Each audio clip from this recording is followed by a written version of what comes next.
Friends, वजन कमी करताना प्रोटीन खूप महत्त्वाचं असतं आणि फक्त 10 मिनिटात बनवा ही healthy egg bhurji. Hello friends, welcome back to my channel. तर फ्रेंड्स, आजच्या डाएट फूड चॅलेंजमध्ये आपण बनवणार आहोत हेल्दी एग भुर्जी सलाड. प्रोटीनने भरपूर आणि कमी कॅलरी असलेली ही रेसिपी वजन कमी करण्यासाठी खूप उत्तम आहे. तर यासाठी आपण एक बारीक चिरलेला कांदा, टोमॅटो आणि शिमला मिरची घेतलेल्या आहे. त्याचबरोबर 2 अंडी, कढीपत्ता, कोथिंबीर आणि मीठ आणि इथे काळी मिरी घेतलेली आहे.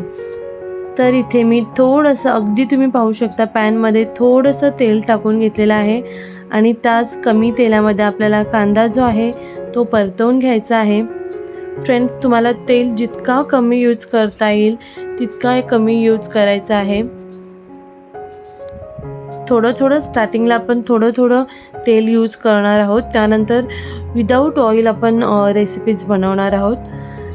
तर इथे तुम्ही पाहू शकता, कांदा थोडासा सॉफ्ट झाला की त्यामध्ये आपण टॉमॅटो आणि शिमला मिरची, कढीपत्ता हे सर्व टाकून घेणार आहोत. त्याचबरोबर आपल्याला इथे मीठ टाकून घ्यायचं आहे, जेणेकरून आपल्या भाज्या ज्या आहेत त्या लवकर सॉफ्ट होऊन जातील, शिजून जातील. तर आपल्याला हे 2-2 मिनिटांनी परतवून घ्यायचं आहे.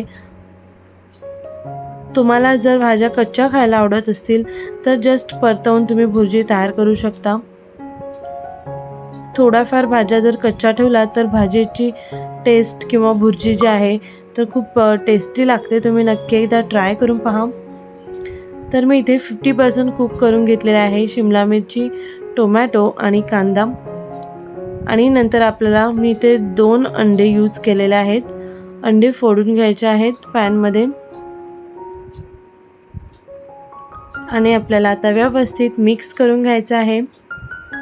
फ्रेंड्स, तुम्हाला जर माझ्या डाएट फूड रेसिपीज आवडत असेल, सिरीज जी चालू केलेली आहे मी, तर फ्रेंड्स प्लीज लाईक करा, कमेंट करा, शेअर करा आणि माझ्या चॅनलवर नवीन असाल तर माझ्या चॅनलला सबस्क्राईब करायला विसरू नका. तर इथे स्पाईससाठी मी थोडीशी काळी मिरी पावडर यूज केलेली आहे. तुम्ही इथे रेड चिली फ्लेक्ससुद्धा यूज करू शकता किंवा ग्रीन चिली जे आहे ते ठेचा टाकलात तरीसुद्धा चालेल. आणि अगदी 2 ते 3 मिनटानंतर तुम्ही पाहू शकता आपली भुर्जी जी आहे ती रेडी आहे. थोडंसं तुम्ही वरून लिंबू टाकू शकता, थोडी टेस्ट आणि फ्लेवर जरा छान येतो.